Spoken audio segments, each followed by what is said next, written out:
Os irmãos não estão. Deus está, mas os irmãos não, né? Mas tudo bem. Vamos lá. Diz assim a palavra do Senhor. Romanos 8, a partir do 1, Nova Almeida atualizada.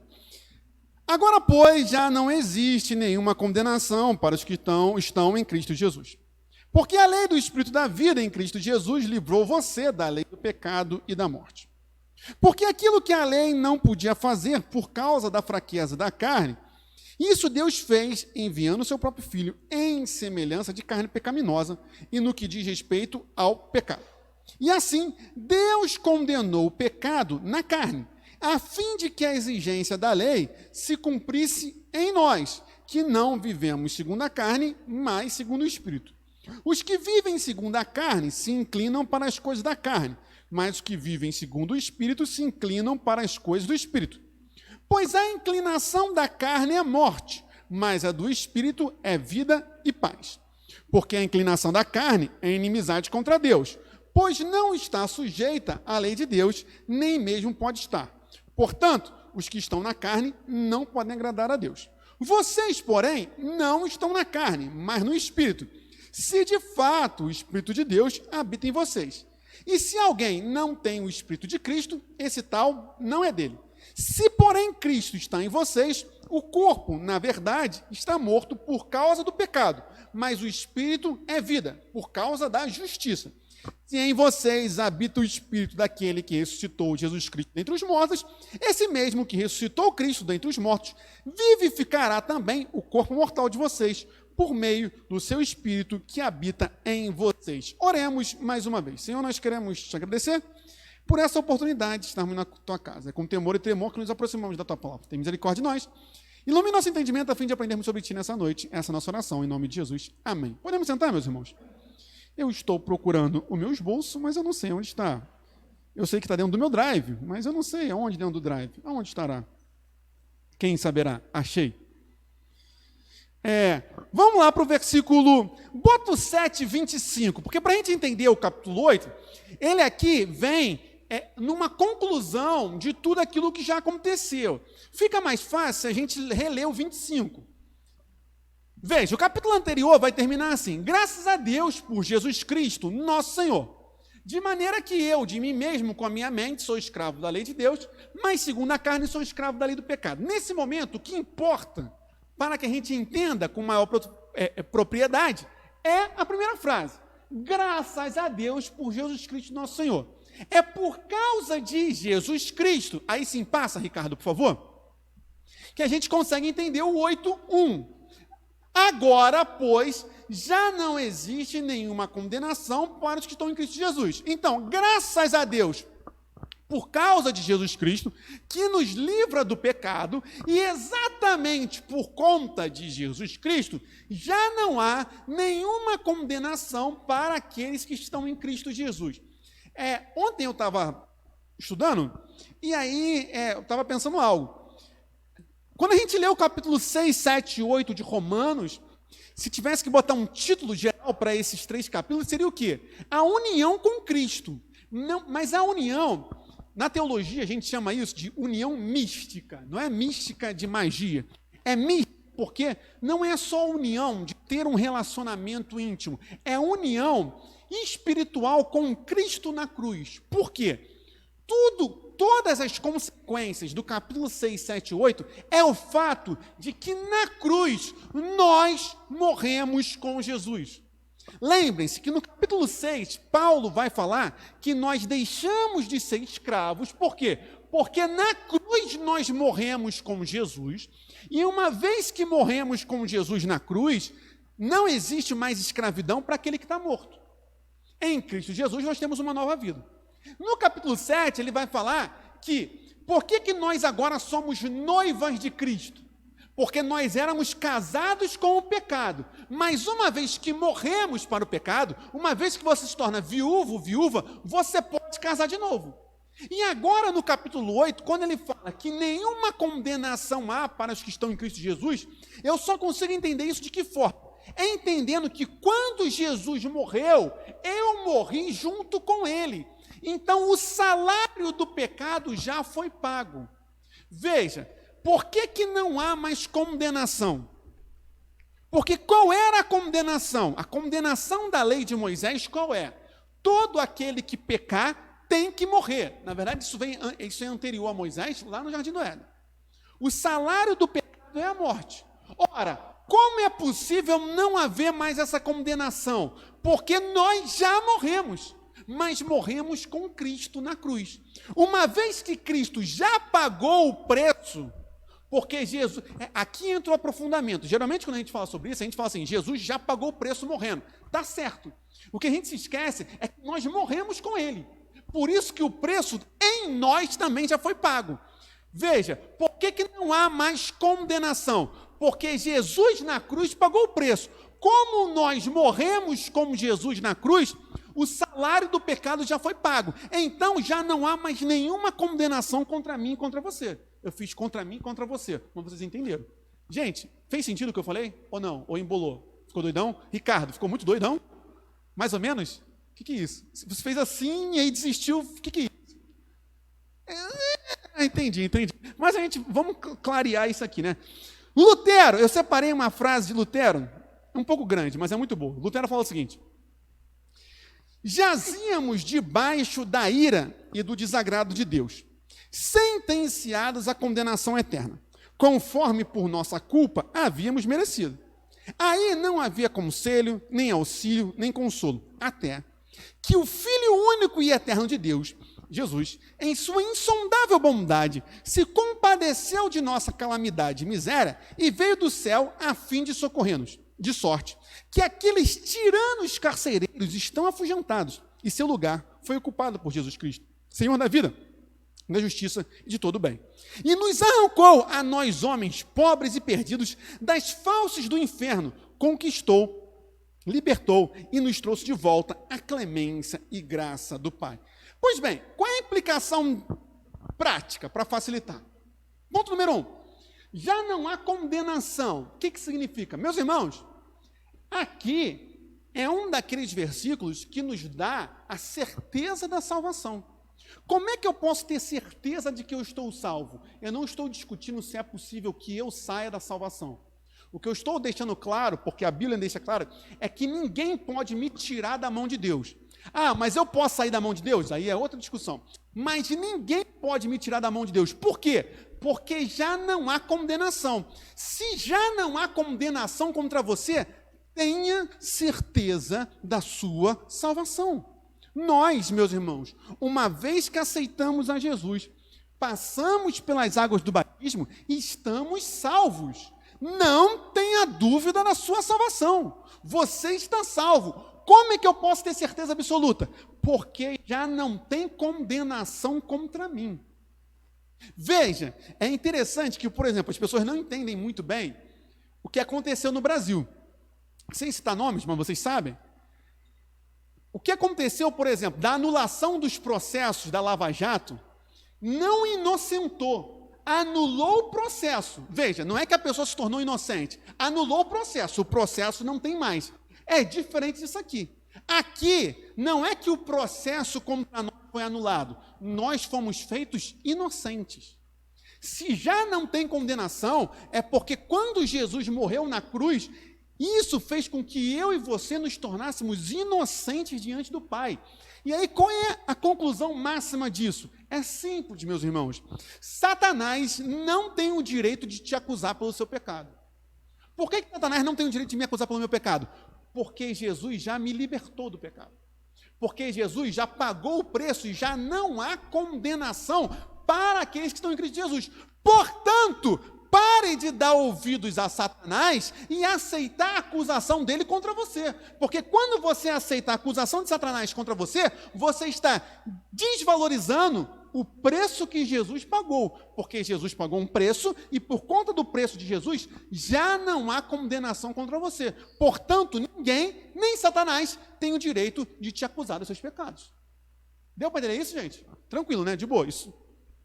Tranquilo. Isso aí. Tendo dito isto, pode passar, por favor. E aí ele vai começar com um porquê, ele vai explicar isso. Porque a lei do Espírito da vida em Cristo Jesus livrou você da lei do pecado e da morte. Meus irmãos, ele usa a palavra lei várias vezes. E existem algumas discussões sobre, por exemplo, o que seria a lei do Espírito da vida. Eu compartilho da visão do John Wesley, que ele comenta, e até porque é um entendimento mais claro, de que a lei do Espírito da vida está falando do Espírito Santo. A lei do Espírito Santo, porque aquele que traz vida é o Espírito Santo, então a lei do Espírito Santo trouxe vida em Jesus. Por quê? Porque nos livrou da lei do pecado e da morte. Como assim? Vou explicar para deixar claro.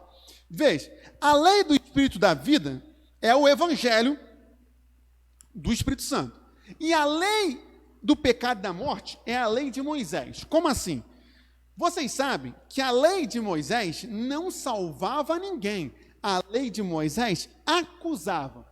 Por isso que ninguém pode ser salvo por obras. Por quê? Quando Jesus diz assim, não matarás, não tomarás o nome do Senhor teu Deus em vão, nós pecamos nisso, nós quebramos os mandamentos. Por nós quebrarmos os mandamentos, nós somos acusados pela quebra do mandamento. Mas a lei do Espírito da vida, o Espírito da vida é o Espírito Santo, e aqui então está o Evangelho de Cristo Jesus, nos livrou da acusação da lei. É isso que está sendo dito. Jesus, o Evangelho, nos livrou da acusação que havia contra nós, por nós termos quebrado os mandamentos de Deus. Então, novamente, o que ele está dizendo aqui? O que ele está explicando? Que havia uma lei contra nós, que nós tínhamos quebrado. Qual é? Os mandamentos. Nós desobedecemos os mandamentos, por isso iríamos para o inferno. Mas o Espírito Santo, através do Evangelho, em Cristo Jesus, nos salvou dessa lei e agora nós temos vida e não mais morte. Por isso que não há mais acusação contra mim e contra você. Deu para entender ou ficou muito doidão? Tem certeza? Também? Então tá bom. Não deu? Vou explicar de novo. Calma, vou explicar de novo. Calma. É simples isso aqui, olha só. A lei de Moisés, entenda, a lei geral da Bíblia diz o seguinte: todo aquele que pecar tem que ir para o inferno, ponto. De boa até aí? Tá. Então, por que a gente não está no inferno agora? Porque a lei que mandava nós, aquele que morreu, aquele que pecou tem que morrer, Jesus pagou o preço, porque Jesus morreu. Então agora, nós não temos mais que morrer. Por quê? Porque nós já estamos limpos do pecado.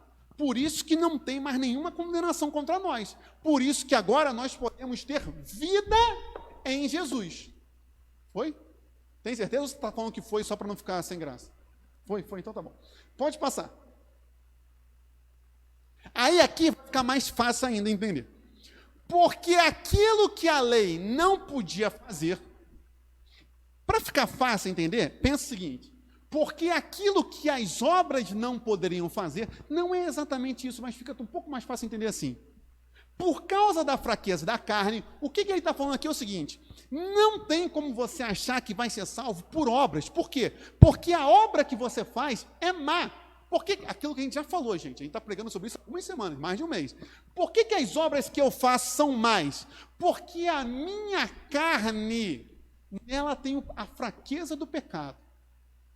Então, veja, é impossível alguém achar que vai ser salvo. Ah, não! Vocês lembram do jovem rico? Jesus deixa isso claríssimo no jovem rico. O jovem rico chega para Jesus e fala assim: mestre, o que devo fazer para herdar a vida eterna? E aí Jesus fala: você conhece os mandamentos? Guarde os mandamentos. O jovem rico fala: Senhor, tenho cumprido tudo.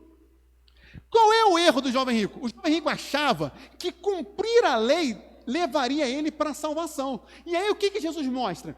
Que o coração dele sempre teve a fraqueza da carne, porque Jesus vira e fala o seguinte: então vai, vende tudo aquilo que você tem e dá para os pobres. Diz o texto que ele saiu triste.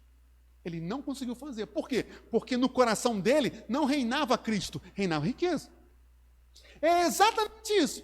Porque aquilo que a lei não podia fazer, por causa da fraqueza da carne, isso Deus fez. O que significa? Deus criou uma solução. Como? Enviando o seu próprio Filho em semelhança de carne pecaminosa. Como assim em semelhança de carne pecaminosa? Porque Jesus foi 100% homem. Mas por que em semelhança de carne pecaminosa? Porque Jesus tinha carne semelhante, mas Jesus nunca pecou. Essa é a diferença.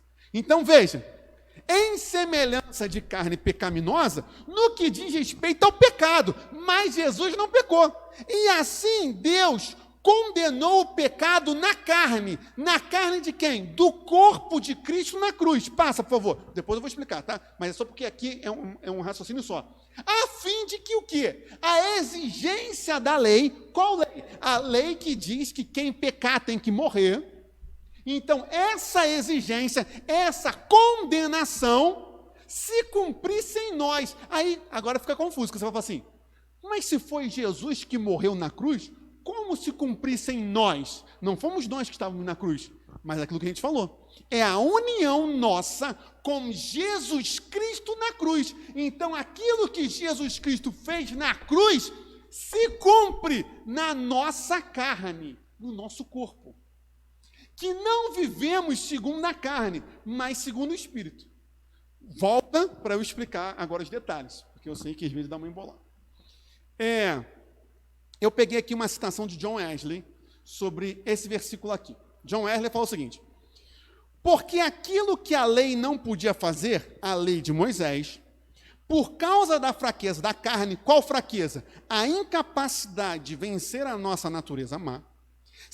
E aí ele fala algo que é fantástico. Se pudesse vencê-la, não teria sido necessário que Deus enviasse seu próprio Filho em semelhança de carne pecaminosa. O que ele está falando é o seguinte: se a nossa carne, se só a nossa força de vontade fosse capaz de vencer o pecado, não precisava Jesus. Mas uma vez que o Jesus veio, o próprio Filho, isso mostra que é impossível você conseguir vencer o seu pecado sem Cristo.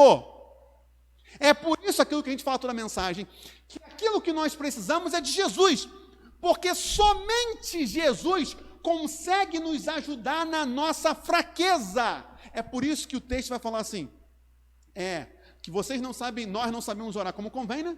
Mas o Espírito Santo nos ajuda em nossa fraqueza.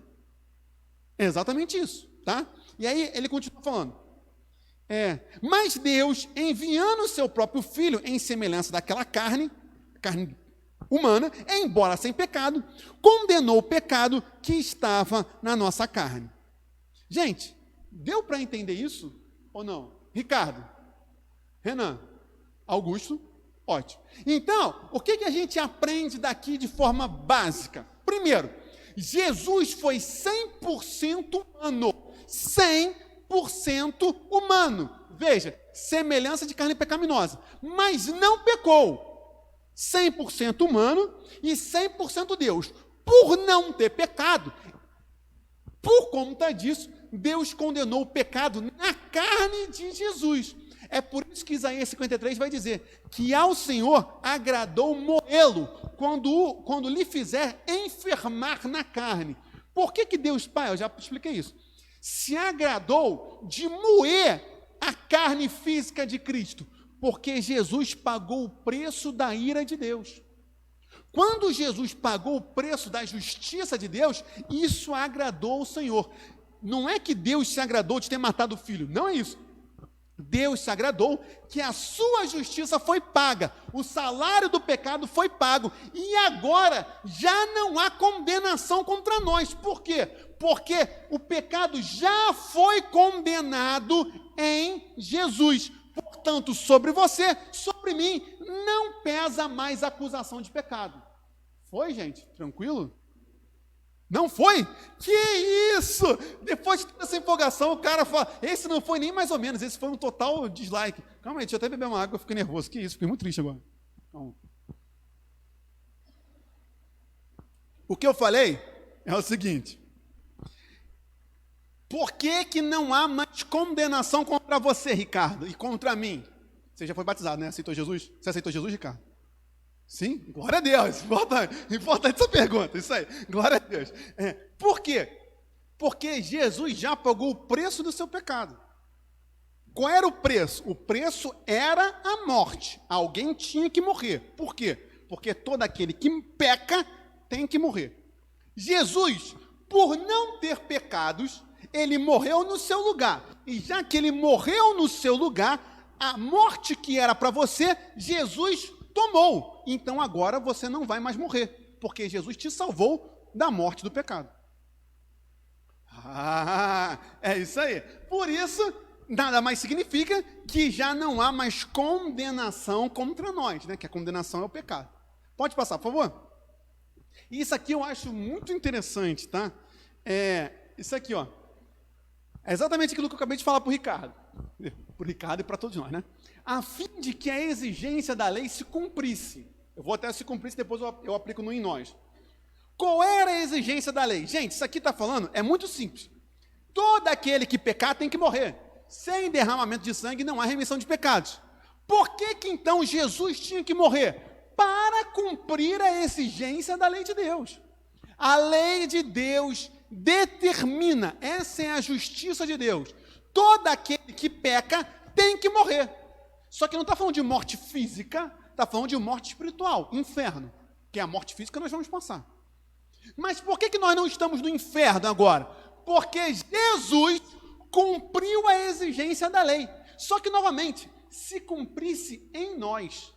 E aí eu pergunto mais uma vez, como é possível que se cumprisse em nós, se nós não estávamos na cruz? Duas maneiras. Primeiro, aqui, que não vivemos segundo a carne, mas segundo o Espírito, porque o Espírito Santo está conosco. O Espírito Santo está conosco, é o que nos permite continuarmos no caminho da santificação, o discipulado. Mas então, como é que a exigência foi cumprida em nós? Porque quando Jesus morreu na cruz, nós morremos com ele para o pecado. Quando Jesus morreu na cruz, nós morremos com ele para o mundo. A prova, eu provo, versículo que eu sempre cito, Gálatas 2, 19, parte C e 20. Estou crucificado com Cristo, e agora já não vivo mais eu, mas Cristo vive em mim. Eu fui crucificado com Jesus, não fisicamente, mas espiritualmente. O meu pecado foi crucificado na cruz com Jesus. Por isso que a exigência da lei se cumpriu em nós. Em nós. Porque na cruz, Jesus carregava o meu e o seu pecado. Nós estávamos com Jesus na cruz. Não por mérito nosso, óbvio, mas por graça. Foi, gente? Tranquilo? Foi mesmo? Eu acho que vocês falam que não, que foi só para vocês falarem assim, não vou falar que eu não entendi de novo. Pode falar, gente, assim, algo básico de comunicação é que se você que está ouvindo não entende, o erro não é seu, o erro é daquele que está comunicando. Então, se você que, parênteses, né? Se você que está ouvindo não entende aquilo que eu falo, não é porque você é burro. Eu que sou ignorante de não conseguir comunicar para você. Tá? E isso é uma questão, é aquela velha questão assim, o professor vira e fala, não, a turma é burra. Não, o professor que é ignorante. O papel não é da turma de entender, o papel é do professor de se fazer entendido. É claro que tem gente que tem ouvido para não ouvir, né? Aí a culpa não é minha, se a pessoa faz coração, aí já é diferente. Então deu para entender mesmo? Tá? Aí agora todo mundo vai falar que não deu para entender, né? Que tomou confiança, mas tudo bem, deixa eu só beber água aqui. Deixa eu ver se eu estou esquecendo alguma coisa. Sim, esse finalzinho aqui, que não vivemos segundo a carne, mas segundo o Espírito. Isso aqui, meus irmãos, é o que permite que hoje nós não vivamos mais continuamente em pecado. Hoje, eu e você podemos vencer o pecado que nos assola. Podemos vencer... Você quer perguntar alguma coisa? Calma aí, depois tu pergunta, né? Tu levantou a mão para perguntar agora? Só para falar, depois tu pergunta aí. Entendi nada, mas tudo bem. Como é que nós podemos vencer o pecado que habita em nós? Através do Espírito Santo. Hoje, meus irmãos, eu e você não precisamos mais ser escravos do pecado. Na verdade, nós não podemos mais ser escravos do pecado. Não é precisar, é não poder. Hoje nós não podemos mais viver permanentemente em pecado. Entenda. Quem está lá fora, quando eu falo lá fora, gente, é lá fora do reino de Deus, tá? Não é lá fora da parede da igreja, por favor. Quem está lá fora não peca. Quem está lá fora vive no pecado. A pessoa está em pecado permanente. Nós que fomos salvos e temos o Espírito Santo, nós continuamos a pecar? Infelizmente sim, mas nós não vivemos mais em constante pecado. Como isso é possível? Porque nós temos o Espírito Santo conosco. É o Espírito Santo em nós que nos permite, nos possibilita não mais pecarmos. Gente, tranquilo? Isso aqui eu acho que é fácil, né? De boa. Muito bom, Ricardo. Pode passar, por favor. E aqui, gente, é aquele versículo clássico, né? Os que vivem segundo a carne se inclinam para as coisas da carne. Deixa eu só fazer um comentário antes de terminar de ler. Isso aqui não é aquela ideia de que tudo aquilo que é material é do diabo e tudo aquilo que não é físico é santo. Não é isso, tá? Por favor. Aqui carne é pecado, tá? Então, os que vivem segundo o pecado se inclinam para as coisas do pecado. Mas os que vivem segundo o Espírito se inclinam para as coisas do Espírito. Isso aqui tem muitas aplicações, e aplicações simples, mas fundamentais. Quais são? Ah, eu aceitei Jesus, mas não teve mudança nenhuma. Eu não estou falando que o cara que da noite para o dia vai mudar tudo. Vai mudar tudo interiormente. Aceitou Jesus interiormente, mudou tudo na hora. Acabou. Agora, os hábitos de vida têm que ser transformados, gente. Veja, eu não estou falando que você muda os seus hábitos para ser salvo. Não, é o contrário. Já que eu fui salvo, aquele que mata não mata mais. Aquele que rouba não rouba mais. Aquele que bebe não bebe mais. Então, é claro e evidente. Isso aqui não é um versículo para a gente julgar os outros, que não nos é dada essa autoridade, mas para nós nos avaliarmos, mas sim para nós diferenciarmos as árvores. É impossível que você diga que é a habitação do Espírito Santo se inclinando para a carne, gente. Não é possível. Ou nós vivemos segundo o Espírito, ou nós vivemos segundo a carne. Aquele que vive mais ou menos já está vivendo segundo a carne. Tá? Então, essa aqui é a demonstração clara de que, primeiro, é necessário transformação. E é claro que isso não vem da força de vontade, vem da ação do Espírito Santo, mas eu preciso permitir isso, que é a obediência, o discipulado. Segundo, isso aqui também é a esperança de que não existe pecador tão pecador que não possa ser transformado. Meus irmãos, isso aqui é a esperança pela qual a gente vai para a rua pregar, para o pior dos usuários de crack. Como é que eu posso crer que um usuário de crack pode se tornar um homem de Deus? Aqui. Porque o Espírito Santo que transforma faz com que aquele que se inclinava para as trevas se incline agora para a luz de Cristo. Essa é a nossa esperança, meus irmãos. Isso aqui é esperança de salvação para qualquer um, em Cristo Jesus, óbvio. Tá? E além disso, deixa eu ver aqui. Sim, é a mudança do homem interior. Portanto, é possível haver mudança para todos nós. É possível haver mudança para todos nós. Como? No Evangelho. Por isso que nós temos que pregar o Evangelho. E não autoajuda, coaching gospel, nada contra o coaching, tá? Estou falando só que o coaching não pode substituir o evangelho, é isso, tá? Porque o que transforma, o que muda a inclinação da alma humana não é a força de vontade, é o Espírito Santo, só o Espírito Santo, tá? Pode passar, por favor. E aqui é muito fácil, é muito fácil, ou melhor, isso aqui é muito interessante. Porque ele fala algo que já está óbvio, mas ele acrescenta uma informação. Veja. Pois a inclinação da carne é a morte. Na verdade, ele tira até o artigo, né? Ele bota, pois a inclinação da carne é a morte. Factual. Por que a inclinação da carne é a morte? Porque a inclinação da carne é o pecado. O pecado é a morte. Veja que interessante. Ele não está... Olha, gente, aquilo que eu sempre falo para vocês. Leem a Bíblia pegando os detalhes.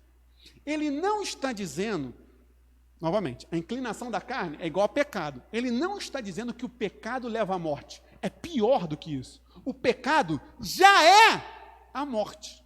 Veja, a inclinação da carne não leva para a morte. A inclinação da carne já é a própria morte. Por isso que sem Jesus você não tem vida. Você não precisa ir para o inferno para descobrir isso. Você já não tem vida aqui. Mas a do Espírito, aí a gente faz o contraponto. É vida. O oposto radical disso qual é? Não é que o Espírito Santo tem vida para você, é mais do que isso. O Espírito Santo, ele em si, já é a própria vida. Meus irmãos, o Espírito Santo é a vida que você precisa. Isso é fantástico. Isso é o Evangelho. Por que o Evangelho salva? Porque o Evangelho é vida. O Evangelho não tem a vida. O Evangelho é a própria vida. Porque, veja, se o Evangelho tivesse vida, você poderia dizer assim, mas outras coisas também podem ter. Não é isso. O Evangelho é a vida. Por que o Evangelho é a vida? Porque Jesus é o caminho, a verdade, é a vida. Portanto, sem Evangelho, que é Jesus, não há vida. De boa? Tranquilo, né? Só que aqui ele acrescenta algo, veja. Que ele não tinha acrescentado. A inclinação da carne é morte, mas a do Espírito é vida e paz. Que paz é essa? Eu já pude explicar isso aqui algumas vezes. O próximo versículo vai deixar isso claríssimo, mas deixa eu explicar aqui primeiro. Lembrem-se que houve uma profecia no nascimento de Jesus. Paz aos homens a quem ele quer bem. Foi aquilo que foi cantado pelos anjos, né, pelo coral de anjos.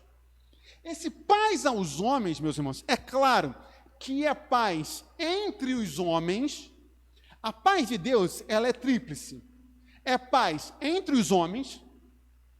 Por isso que não é possível haver divisão dentro da casa do Senhor, porque se existe guerra entre nós, algo está errado. É a paz dos homens com a natureza, porque a gente tem que se lembrar de algo, que no Jardim do Éden não tinha furacão, não tinha terremoto, não tinha tsunami, porque o homem tinha domínio sobre a natureza, que foi perdida. Mais três, que é o mais importante, a paz do Espírito, a paz do Senhor, é a paz de quem? É a paz do Criador com a criatura rebelde. Meus irmãos, todos aqueles, e a gente sabe exatamente o que é isso, todos aqueles que não têm Jesus ou estão distantes de Jesus, estão em guerra com o Criador. E é por isso que não existe paz sem Jesus. Só é possível haver paz em Jesus. Por quê? Aí passa, Ricardo, por favor. Aqui. Porque a inclinação da carne é inimizade contra Deus. Meus irmãos, é claríssimo. Quem está no pecado é inimigo de Deus. E se você é inimigo de Deus, você não tem paz com Deus. Agora, olha que miséria. É você ser inimigo do Todo-Poderoso. É uma loucura. É uma insensatez. Como eu posso querer ser inimigo do Todo-Poderoso, do Criador dos céus e da terra, do Deus todo-onipotente? Isso é o pecado. Por isso que não existe paz no pecado. Porque o pecado nos faz inimigos de Deus. É por isso que Jesus falou o quê? Já não vos tenho chamado servos, porque o servo não sabe o que faz o seu senhor, mas tenho-vos chamado amigos, porque tudo quanto meu Pai me deu, tenho-vos dado a conhecer, que é a mensagem do Evangelho. E aí, ele continua dizendo, né? Porque a inclinação da carne é inimizade contra Deus, pois não está sujeita à lei de Deus, nem mesmo pode estar. É que ele está falando que a inclinação da carne, basicamente, de forma muito simples, é rebeldia contra Deus. Por isso que não pode estar sujeito à lei de Deus. Nós, quando estamos no pecado, estamos rebeldes contra Deus. E, portanto, somos inimigos de Deus. E se eu sou inimigo de Deus, eu estou em guerra com o Criador. E se eu estou em guerra contra o Criador, eu não tenho paz. Eu não tenho paz. Por isso que essa galera revoltada, é porque Deus não respondeu minha oração. Quer se revoltar contra Deus? Você acha que... Não vou falar que Deus não se importa, é óbvio que Deus se importa. Óbvio que Deus se importa. O que eu estou dizendo é o seguinte, você acha que isso abala a Deus? Abalar não abala não, porque quem está sem paz sou eu. Deus é a própria paz. Deus não fica sem paz, Deus é a própria paz. Então, estar no pecado é estar em guerra contra Deus, inimizade, e portanto é a ausência de paz. Por isso, só existe paz para aqueles que estão em Jesus Cristo. Foi? Isso aí. Por isso que é paz do Senhor, né? Paz. Por sinal, parênteses aqui, olha só, ninguém me perguntou isso, no domingo eu nem começo a responder essas perguntas, né? Mas por que a Bíblia fala assim, graça e paz? Geralmente a gente fala a paz do Senhor, né? Mas por que sempre que Paulo começava, sempre não, mas muitas vezes Paulo, ao começar uma carta, ele falava assim, que a graça e a paz do Senhor Jesus seja com vocês. Por quê? Porque ele não fala paz e graça, mas sim graça e paz. Deixa eu beber e respondo. Muitos entendem, e eu acho que faz bastante sentido, que Paulo fala graça e paz, por quê? Porque só é possível ter paz aqueles que foram alcançados pela graça. Porque aqueles que foram alcançados pela graça não são mais inimigos de Deus. Se eu não sou mais inimigo de Deus, eu posso ter paz com Deus. Por isso que primeiro vem a graça. Porque só é possível ter paz depois que eu fui alcançado pela graça. De boa isso, né? Isso é maneiro, né? Fez sentido? Fez, Henrique, você que está comentando, fez assim, fez sentido? Gostou, né? Graça e paz. Por isso que é graça e paz, né?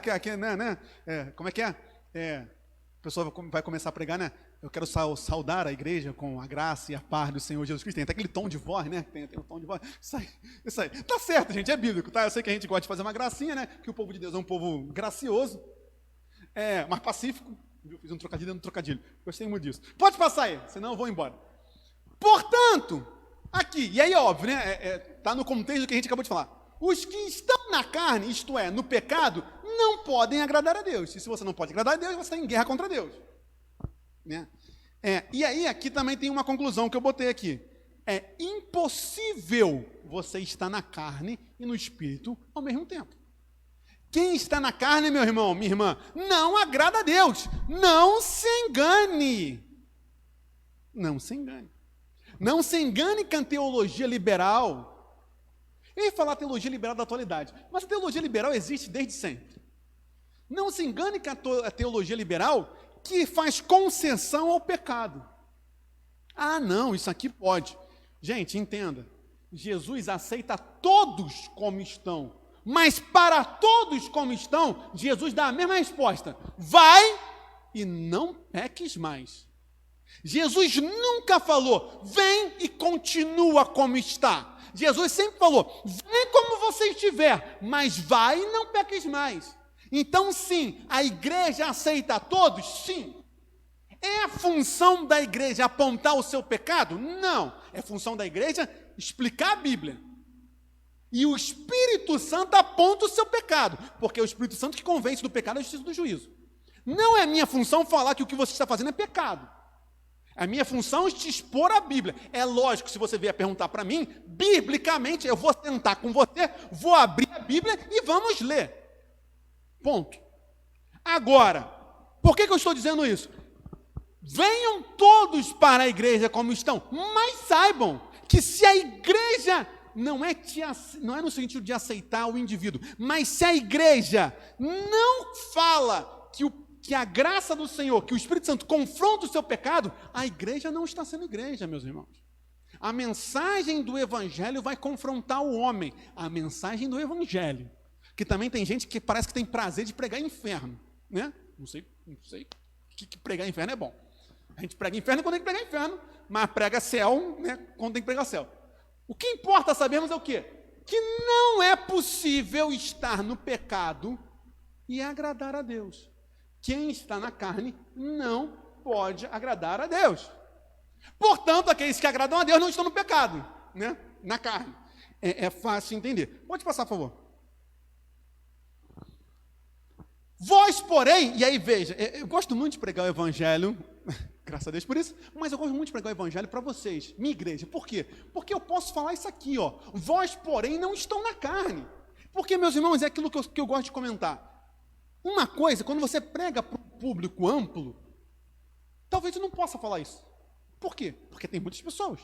Mas para a igreja, para você que já foi salvo, é isso aqui, ó. Vocês, porém, não estão na carne, mas no Espírito. Então, glória a Deus pela sua vida. Deus seja louvado por você. Eu sei que não é mérito seu, nem meu, mas Deus seja louvado por você, que não está no pecado, e sim na carne. Que não está no pecado, e sim no Espírito. Foi só para ver se todo mundo presta atenção. Você percebeu, Ricardo?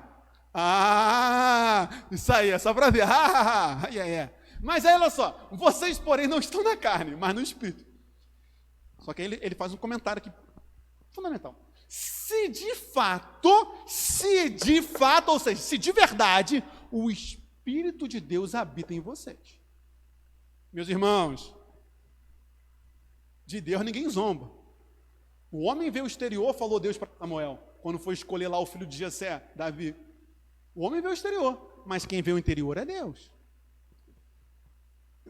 Nós só temos o Espírito Santo se de fato ele habitar em nós. Por isso, meu irmão, minha irmã, e graças a Deus, porque essa é uma igreja madura, não se impressione com sinais. Não se impressione. Ah, mas fulano orou. Ah, mas fulano curou, ressuscitou, expulsou. Meus irmãos, eu não preciso citar, que naquele dia muitos dirão, mestre, mestre, em teu nome curamos, pregamos, expulsamos demônio, apartai-vos de mim, malditos. Por quê?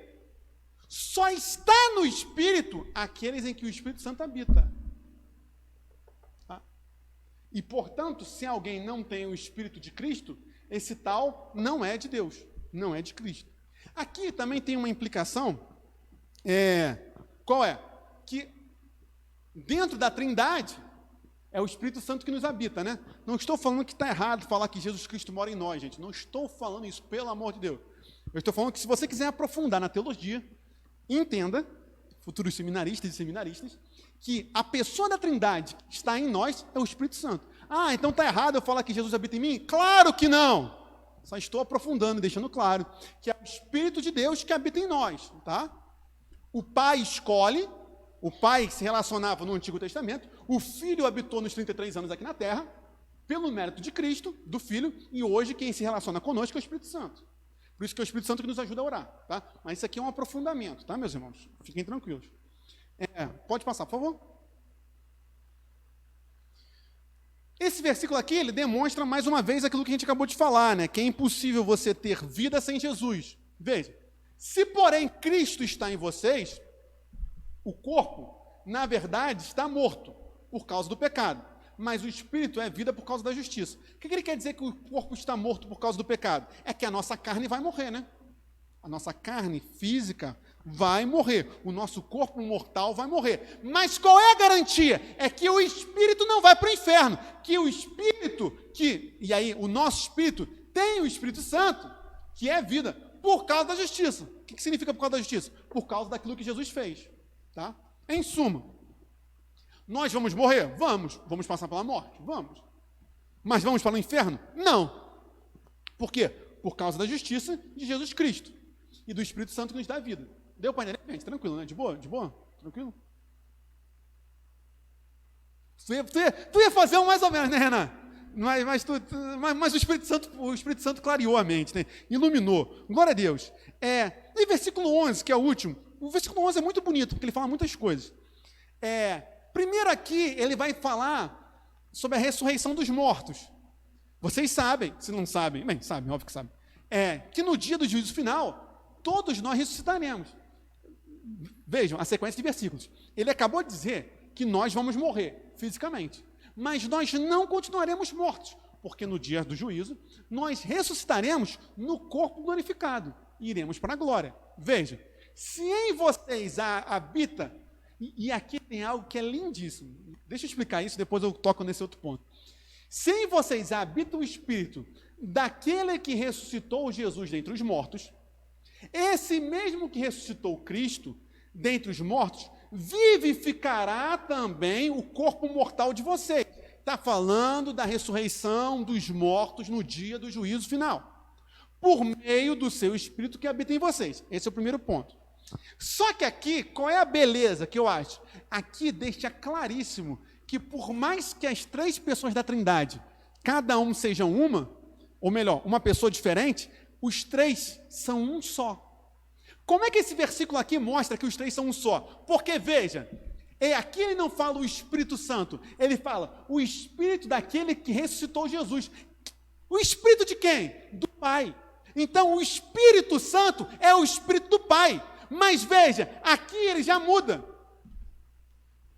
Porque ele fala assim, que ressuscitou Jesus Cristo dentre os mortos, esse mesmo que ressuscitou Cristo dentre os mortos, vivificará também o corpo mortal de vocês por meio do seu Espírito. Então esse Espírito é o Espírito do Pai. O Espírito do Pai é o Espírito Santo, que ressuscitou o Filho do Pai, que é Jesus. Em suma, eu sei que dá uma embolada, mas isso é para mostrar o quê? Que a Trindade é um só Deus. Porque o Espírito Santo é o Espírito do Pai, que ressuscitou a Jesus, que é o Filho do Pai. Tudo é um, por mais que cada um seja independente. Eu sei que isso é muita loucura, não vou perguntar se deu para entender, porque isso não dá para entender. Isso aqui é dogma, a gente aceita, a gente crê. Mas aqui deixa claro que o Espírito Santo é o Espírito do Pai. Veja, o Espírito daquele que ressuscitou Jesus. Quem? O Espírito do Pai.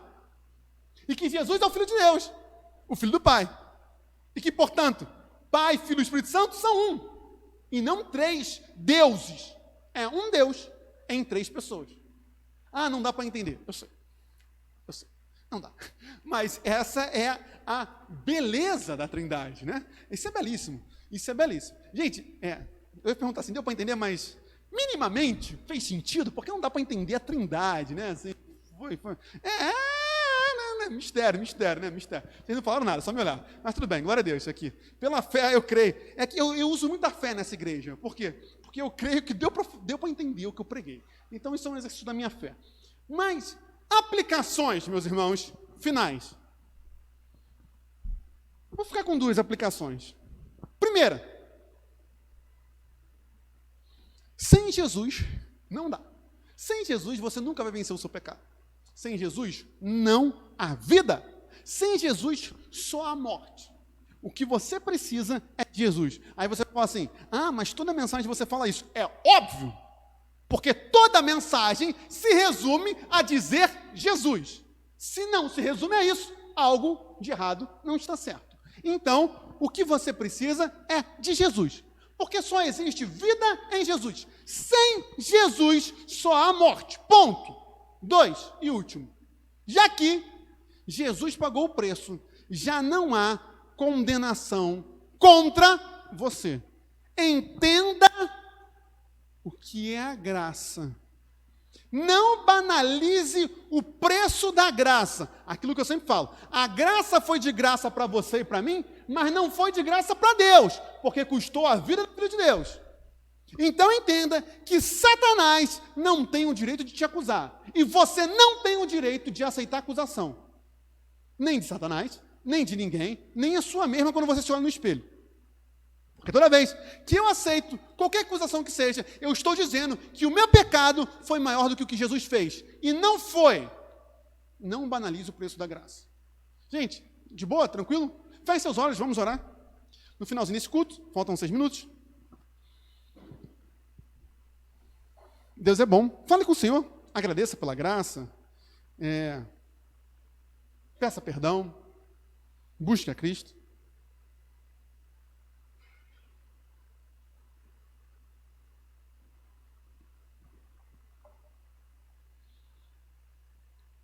Eu gosto muito de 2 versículos. Quer dizer, eu gosto muito de muitos versículos.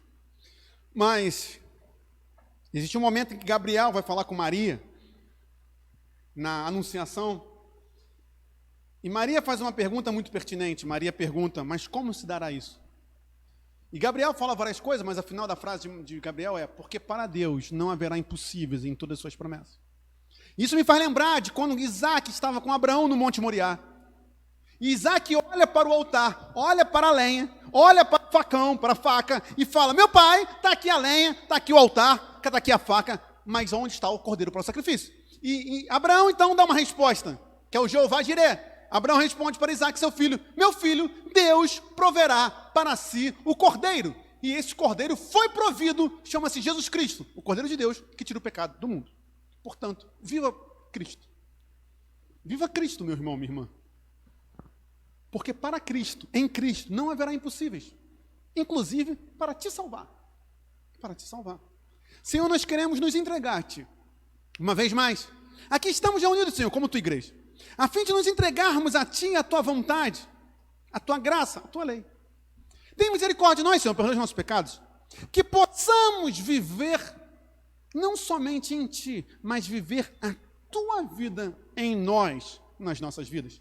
Nós Te louvamos, Senhor, nós Te glorificamos. Porque o Senhor nos escolheu. Foi o Senhor que escolheu a cada um de nós, o Senhor nos amou primeiro. Louvado seja o Teu nome. Tenha misericórdia uma vez mais de nós, Senhor. Perdoa os nossos pecados, cada um deles. Mas que possamos saber, pela luz da Tua palavra, que já não há condenação contra nós. Não porque sejamos bons ou merecedores, mas porque a Tua graça nos alcançou. Louvado seja o Teu nome, Senhor. Que em nome de Jesus o Senhor nos lembre a cada dia que sem Jesus não dá. Que sem Jesus é inútil, é fútil. Que sem Jesus só há morte. Morte e morte. Mas com Cristo existe vida e vida em abundância. Senhor, muito obrigado por ter nos escolhido. Muito obrigado pelo teu amor, pela tua graça, que tem sustentado a tua igreja e que cremos que continuará a sustentar até aquele dia em que ressuscitaremos e estaremos juntos de ti. Louvado seja o teu nome, Senhor. Glorificado seja o teu nome em nosso meio, porque em nosso meio fica bem o louvor. Nós te agradecemos por tudo isso. Tem misericórdia de nós. Nos leve em paz para os nossos lares e que, se for da tua vontade, possamos, logo em breve, estarmos novamente na tua casa. Muito obrigado por tudo, Senhor. Em nome de Jesus. Amém. Amém, meus irmãos? 2 lembretes finais. Sexta-feira tem culto dos homens, se Deus permitir. Homens do Senhor estão convidados a estarem aqui em nome de Jesus. E sábado, seminário de poimênica com a graça do Senhor Jesus Cristo. Deus é bom sempre. Amém? Mão no seu coração, meu irmão, minha irmã, que a graça do Senhor Jesus, o amor de Deus o Pai e as doces consolações do Espírito Santo de Deus seja sobre você e sua família, hoje para sempre. Todos digam amém. Deus abençoe. Vamos em paz, na graça e na paz.